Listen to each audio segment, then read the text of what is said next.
Hi, I'm Karyn. I'm part of the research team at NWEA. If you have ever looked at a MAP growth score and thought, is this good? Is this where my student should be? Then this video is for you. Today, we're diving into MAP growth norms, what they tell us, what they don't tell us, and most importantly, how to use them to make better decisions for your students. We'll keep this as non-technical as possible, focusing on what you really need to know as an educator. By the end of this video, you'll understand the difference between what's realistic and what's meaningful when it comes to student growth, and how to use both perspectives to set better goals for your students. All right, let's start with what our actual growth model looks like under the hood. I know it's a lot, and it's okay if this means absolutely nothing to you. The good news is you don't need to understand this equation even a little bit to make sense of your students' MAP growth results. Today, we're going to strip away the formulas and focus on what you really need to know: how to use norms to make sense of student scores and growth. We'll keep this as non-technical and non-mathy as possible. Let's start with the most important question. Why are norms important? Every Olympics, there's usually some version of this viral tweet begging to see one normal person in each event, just so we can appreciate how ridiculously good these athletes are. I don't know about you, but this feels especially relevant for something like race walking. Apologies to the race walkers of the world. When I watch this event, I think, I could probably do that. But I'm sure if I actually tried to keep up with these athletes for 5 minutes, I would collapse. And that's the point. Without a comparison, it's easy to misjudge what we're seeing. And that's not just true in Olympic events, it's true in education too. It's hard to look at a test score alone and draw any meaning from it. Is it good? Is it low? Is it typical for this time of year, for this grade? The score alone can't tell us that. This is a good mantra to carry into the rest of our conversation. Because if we want to interpret MAP growth data in a way that's fair, accurate, and useful, we need to compare it to something in order to make sense of it. Placed in context, data aren't just numbers, they become information. We typically rely on two key types of information to provide context: norms and benchmarks. Norms represent typical performance levels within a group, helping us see how a score compares to peers. A classic example is when you take your kid for a well child visit, and the medical assistant measures your child's height and then uses a growth chart to situate your kid relative to the population of same-age, same-sex children. We could also think of a score relative to a benchmark or meaningful reference point. Sticking with our height example, another reason you could measure your kid's height is to determine if they meet a critical cutoff. Say, for example, the height restriction to ride that roller coaster at the county fair. Both norms and benchmarks provide essential context, but it's crucial to understand their differences. Norms describe what is, capturing typical performance levels within a group. Benchmarks prescribe what ought to be, setting standards or goals to be achieved. Humans are really prone to mixing these two things up, taking what is as an indicator of what ought to be. Confusing these can lead to misinterpretation, and it's really important to understand this distinction so that we can use these tools effectively without mixing their purposes. If you remember one thing from this presentation, let it be this. The purpose of MAP growth norms is to describe the achievement and growth of U.S. public school students, providing context for assessment scores. This is a key idea we'll come back to again and again. Descriptive is not the same thing as prescriptive. Norms don't tell you what should happen, they show you what typically happens. Let's go back to that Olympic race walking example for a moment. If I decided to chase my Olympic dream, I'd want to start by asking, what's a typical pace for amateur athletes? That gives me a sense of how my current performance compares. That's descriptive. It doesn't tell me what my goal should be.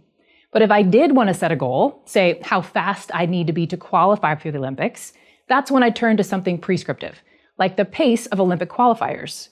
Norms give us the descriptive context we need to make those kinds of decisions grounded in reality.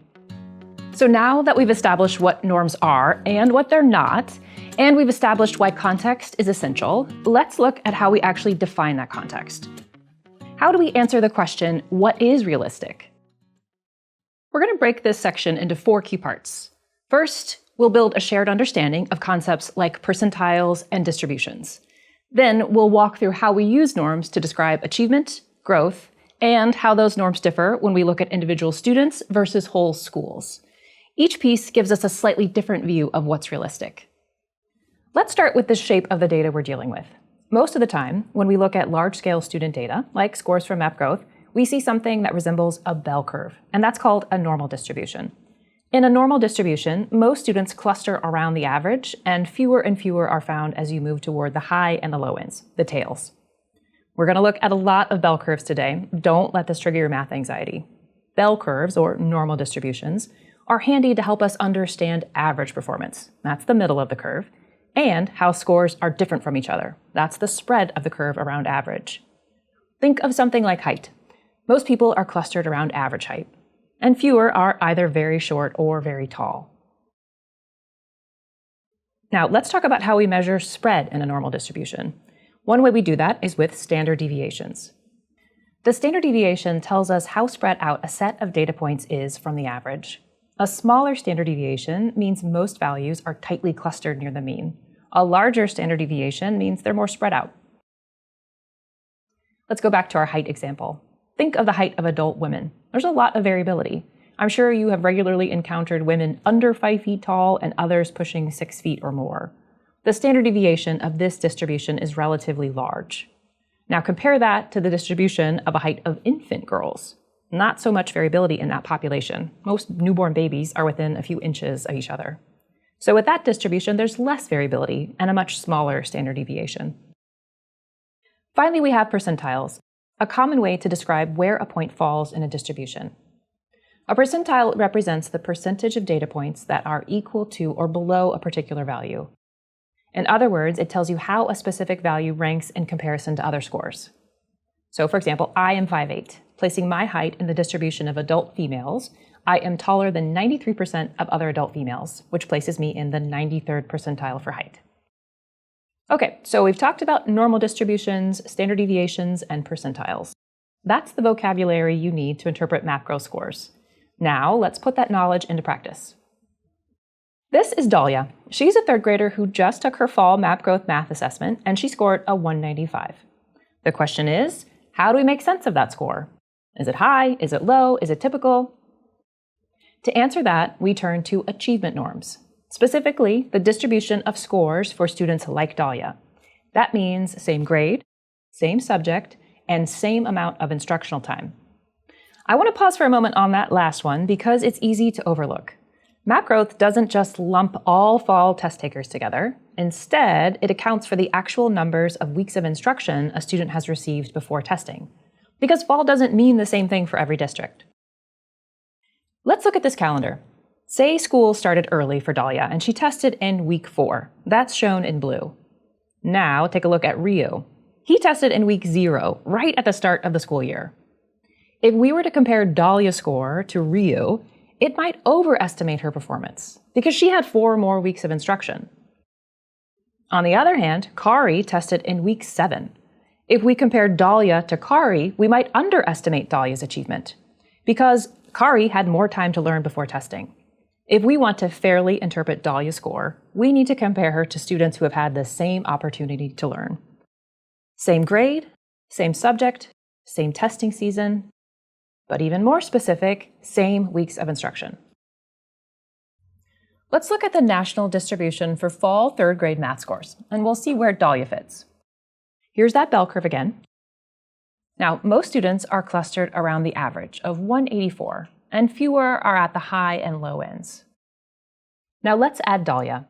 She scored a 195, and you can see that plotted here on the distribution. Just looking at it visually, you can already tell she's a little above average. But how far above? That's where percentiles come in. When we calculate the percentile rank for Dahlia's score, we look at what percentage of the distribution is to the left of Dahlia's score. And what we see is Dahlia scored as well as, or better, than 76% of students in her academic peer group. So to summarize, achievement norms help us understand how a student's score compares to others in their academic peer group. Same grade, same subject, and critically, same amount of instruction. In Dahlia's case, we saw that her score of 195 places her at the 76th percentile, meaning she's performing better than about 3/4 of her peers. But here's the important thing to remember. These norms tell us where students are, not where they should be. They reflect the average performance of 3rd graders across the country, not some ideal target we're trying to hit. So achievement norms help us describe a student's current standing. but they don't tell us if a student is making progress or what kind of growth is typical or meaningful. For that, we need to look at growth norms, and that's where we're headed next. Okay, now it's spring, and Dahlia has taken map growth again, and since fall, she's grown 10 RIT points. That sounds pretty good, but is it? Just like before, a score on its own doesn't tell us much. We need context to interpret Dahlia's growth. And as with achievement, to understand Dahlia's growth, we compare her to students just like her. Same grade, subject, season, and amount of instruction, and same starting achievement. That last part is key, because growth expectations aren't one size fits all. Students who start lower tend to grow more quickly, while higher achieving students often show smaller gains over the same period. Think about it like this. Imagine two runners, one a beginner, one elite. Both train really hard for 6 months. Runner A shaves 2 minutes off her 12-minute mile time. Runner B shaves 10 seconds off her 5-minute mile time. Both runners made significant progress, but their growth looks different because they started in very different places, and our expectations for what progress looks like are different. This is exactly how growth norms work. They account for starting achievement when estimating what typical growth looks like. So when we say Dahlia grew 10 RIT points, we're asking, how does that compare to the growth of students who started where she did? Now we're looking at the distribution of growth for students like Dahlia. Same grade, same subject, same amount of instruction, and most importantly, same starting achievement. This is why our growth norms are called conditional growth percentiles, or CGPs. They condition on where a student started. For this group, the average growth from fall to spring is just over 15 RIT points.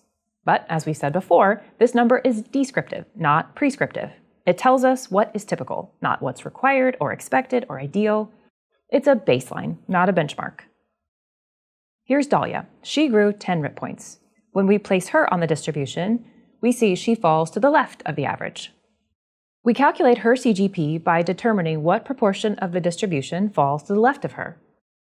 27% of students grew as much or less than Dahlia, so she's in the 27th percentile. Her growth was lower than most students who started at the same point she did. So far, we've looked at how growth norms give us context for interpreting a student's observed growth, like Dahlia's 10-point gain from fall to spring last year. But there's another important use case for growth norms we haven't talked about yet. We can also use them to make growth projections, to estimate how much growth a student is likely to make over the course of the year. These projections help us set expectations, monitor progress, and plan instruction. So now let's return to Dahlia. She's been promoted to 4th grade, and she just took her fall map growth test, and she scored a 205. Here's one of the most common questions educators ask. Now that I know where a student starts, how much growth should I expect by the end of the year? This graph shows the distribution of growth for 4th grade students with the same instruction as Dahlia. On average, students in this group grow about 13 points in math between fall and spring. That's what the dotted line here represents. This is what we mean by a projected growth target. It's a prediction based on how similar students typically grow over the course of the school year. It's important to emphasize that this is not a mandate or a minimum, it's just the average. Some students will grow more, others will grow less, and that's completely normal. In fact, this variation is part of the story. It reminds us that growth projections give us a starting point, but they aren't destiny. Let's pause here and pull the pieces together. Growth norms play two critical roles in how we use map growth data. On the left, we see how they provide context for observed growth. This is the role we talked about with Dahlia's 10-point gain, and how that compared to her academic peers through the conditional growth percentile, or CGP. On the right, we see their second role, helping us project future growth.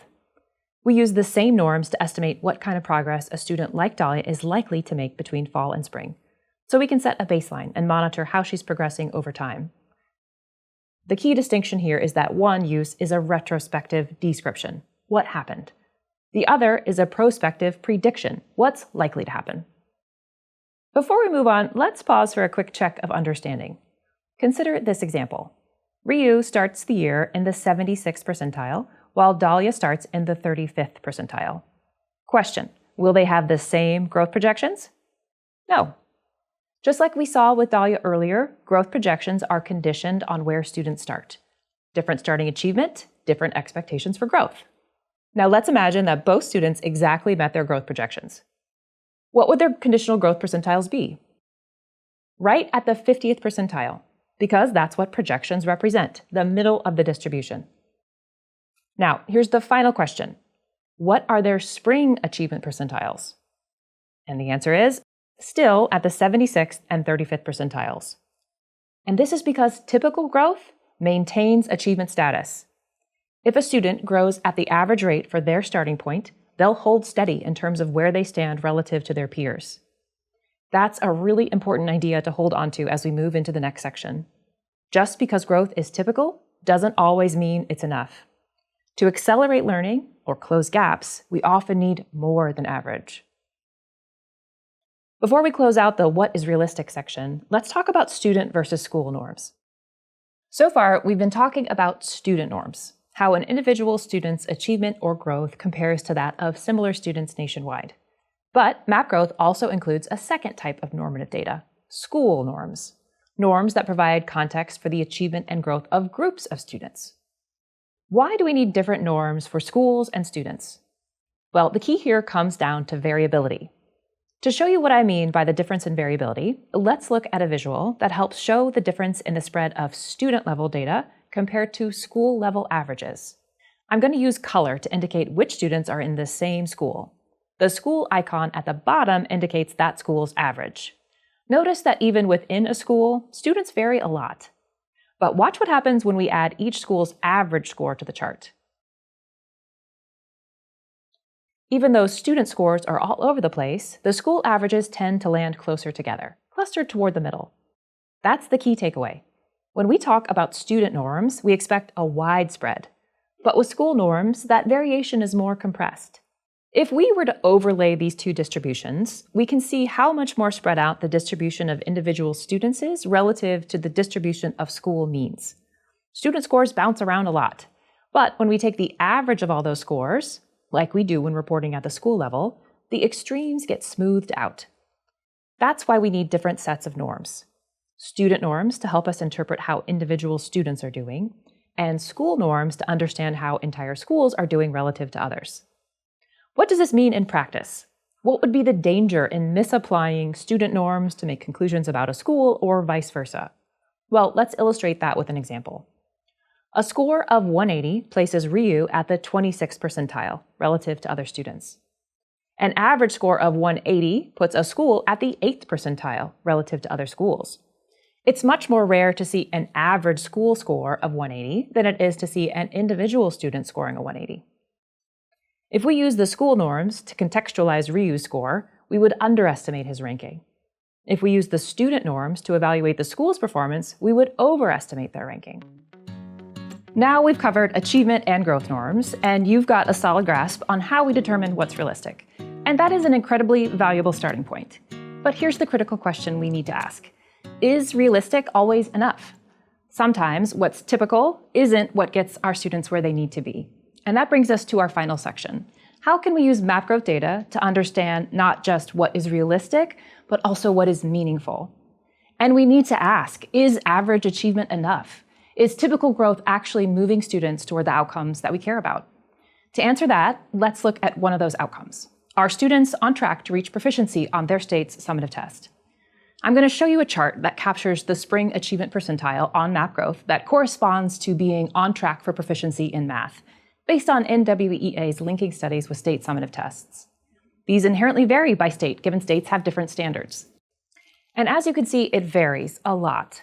For instance, looking to the left side of the graph, in this state, a student at the 30th percentile would be on track. But if we look to the far right side of the graph, we see a student in this state would need to be at the 70th percentile. So even if students in those two states have similar average RIT scores, they're going to have significantly different percentages of students who are on track for their proficiency standards. This graph tells us two really important things. First, what's meaningful depends on context. Different states define proficiency differently, and that changes what we're aiming for. 2, the 50th percentile is not the goal. It's just the middle of the national distribution, not an indicator or guarantee of meeting grade level expectations. For some states, that would be enough, but not in others. Average achievement is not necessarily an indicator of meeting grade level expectations, and average growth is not necessarily enough to reach key goals like proficiency.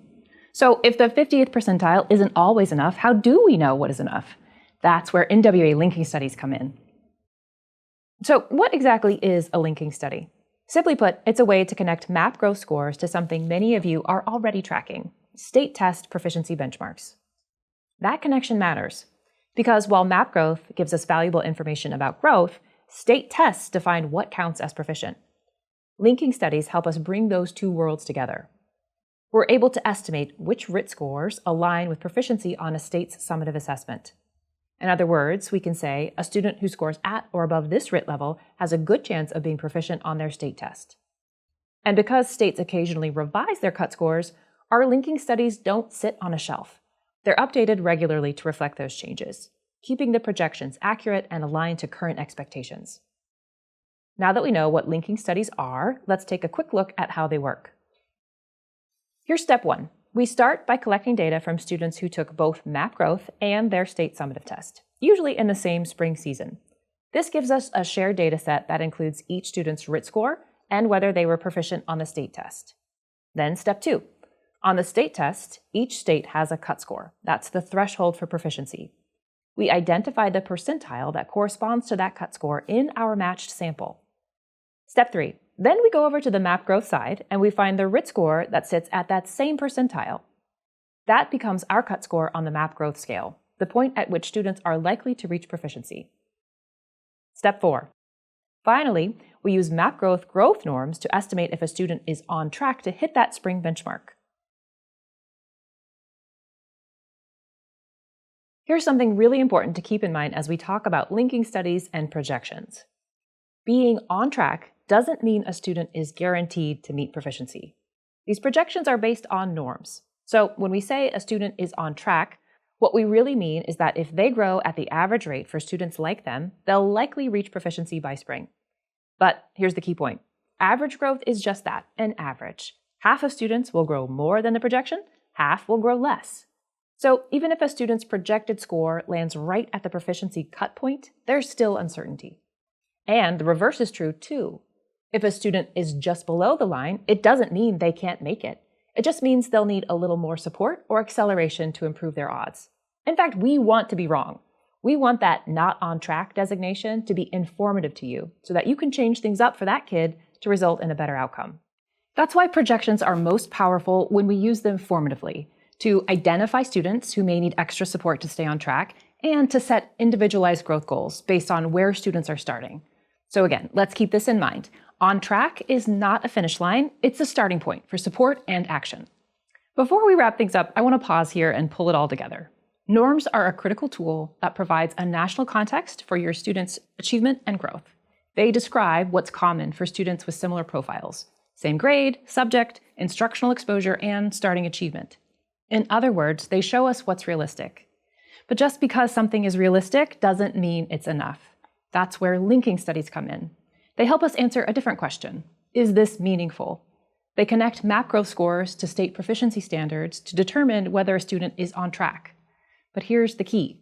Sometimes what's meaningful, getting a student to proficiency, isn't realistic in a single year. And sometimes what's realistic, meeting a growth projection, might not be meaningful if a student started far behind. Neither lens is enough on its own, but together they help us set more informed, ambitious, and achievable goals. One's grounded in data and tailored to where students are starting and where they need to go. Let's bring this all together with the key points that you need to remember. First, norms are descriptive, not prescriptive. They show you what typically happens, not what should happen. That's a crucial distinction that will change how you interpret your data. Second, context is everything. A score without comparison is just a number. Norms give you that essential context by showing you how a student compares to their academic peers. Third, realistic and meaningful aren't always the same thing. Sometimes, typical growth maintains the status quo when what a student really needs is acceleration. That's where linking studies come in. They help you balance what's achievable with what's necessary. The real power comes from using both lenses together, asking what's realistic for the student and what's meaningful for their long-term success. That's how you set goals that are both ambitious and achievable. I hope this overview has been helpful. This video is part of a series exploring MAP growth in depth, and I encourage you to check out our related videos that dive deeper into the RIT scale and test design. Thanks so much for watching.